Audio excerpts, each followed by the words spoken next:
you miss a sure chance. That has got to be one of the worst things there is. I like 2, center ice.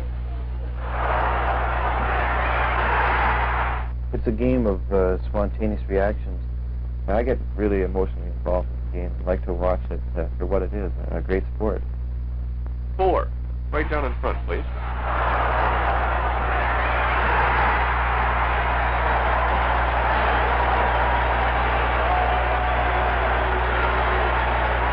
To be a hockey player, you got to learn how to skate first. That's the most important thing. You may as well throw your stick in that away and put everything aside until you learn how to skate. Once you make up your mind you're going to be a hockey player, you have to go right through with it.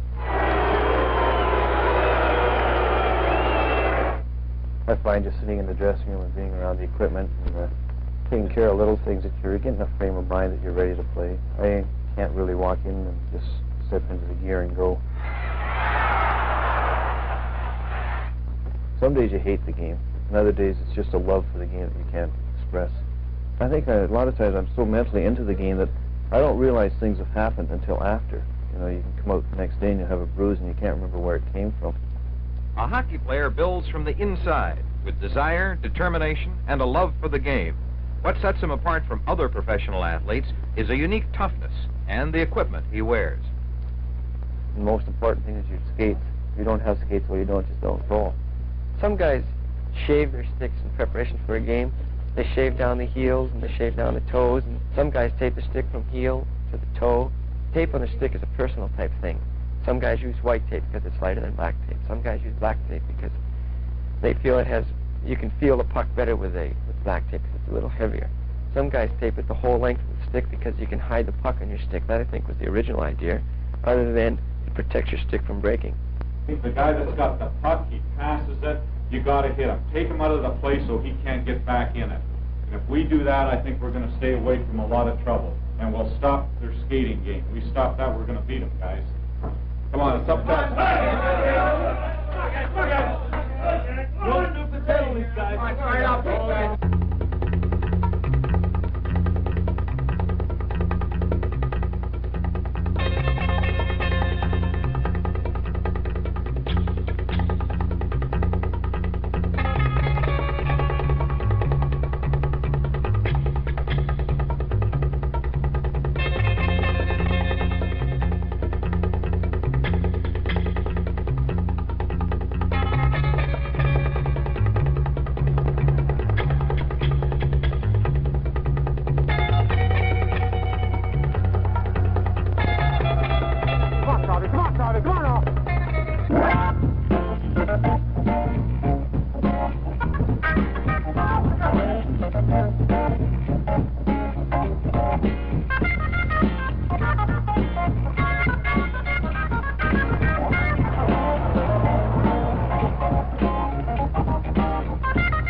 Hockey in the desert?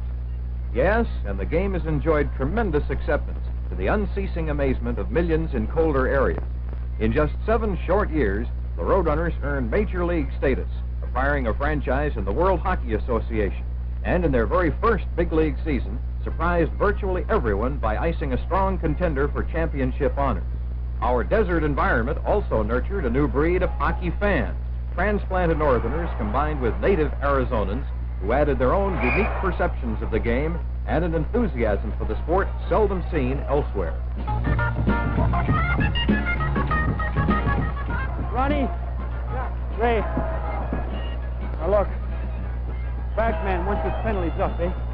Make sure you watch for that goaltender, okay?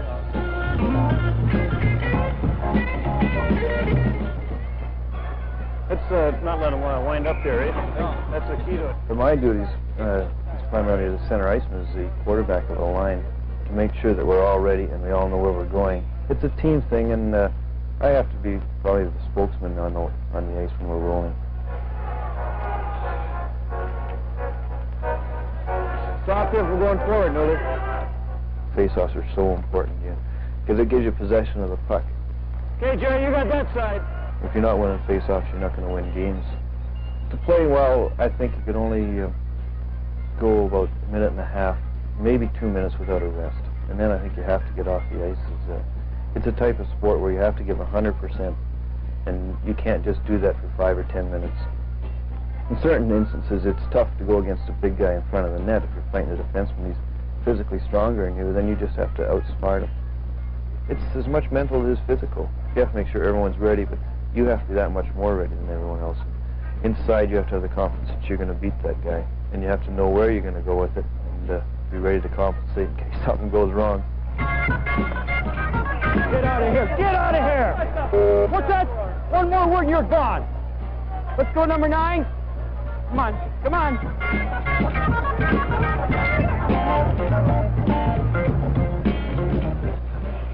Number 9, Phoenix, for charging.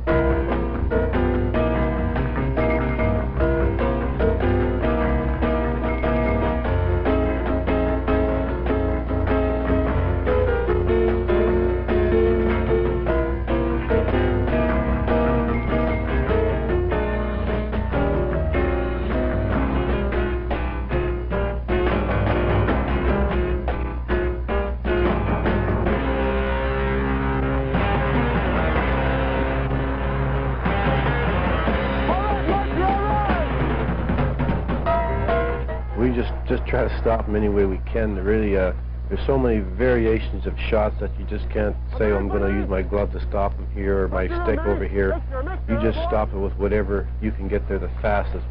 It's an awful feeling standing there knowing there's a puck coming, but you don't know where it is. You know you've got a tremendous lot of responsibility on you. Being a forward, you can make mistakes, and a defenseman and a goaltender can make them up, or a defenseman can make mistakes and the goaltender can cover up for him. But if a goaltender makes mistakes, they always put a red light on.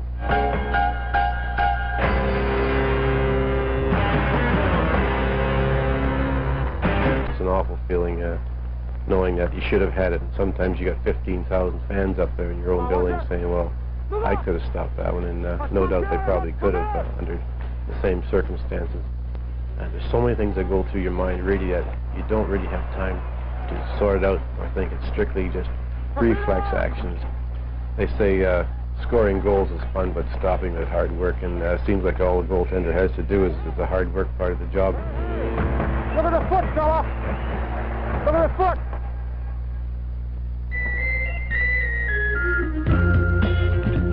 Well, as a centerman, I'm supposed to go in the offensive zone and pretty much start the plays up. The quickness in which I get off the mark to start the forechecking is going to be the key to the whole tempo of the game. I have to go in and be forechecking and buzzing. If I don't buzz, if I don't skate, then the opportunities are not going to present themselves.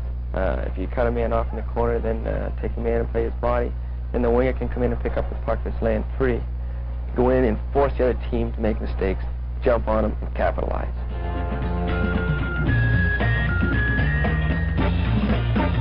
Some guys wear mouthpieces. No, I don't, because I talk quite a bit when I'm out on the ice, and I think that's about 20% of my game is talking. Beautiful play, boy! A beautiful play! That'll work, Mike! All right, Dooley? Shoot it! Shoot it!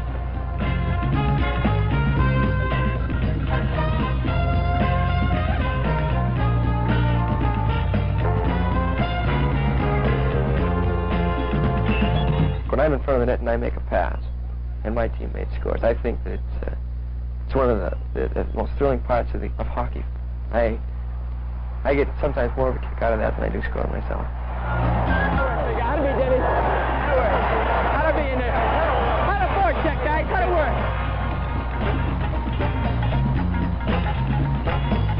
I think a defenseman has to be, because of the way the game is, has to be maybe a better puck handler than most of the other players. Has to almost have a sixth sense. I've seen many players in hockey with so much talent, but they didn't have that hockey sense, if I can call it that, and they weren't able to do much. It's a team sport, and you have to use everybody on the ice. It's really, I think, a team that plays great positional hockey is much better off than another team with more talent, even. As far as in the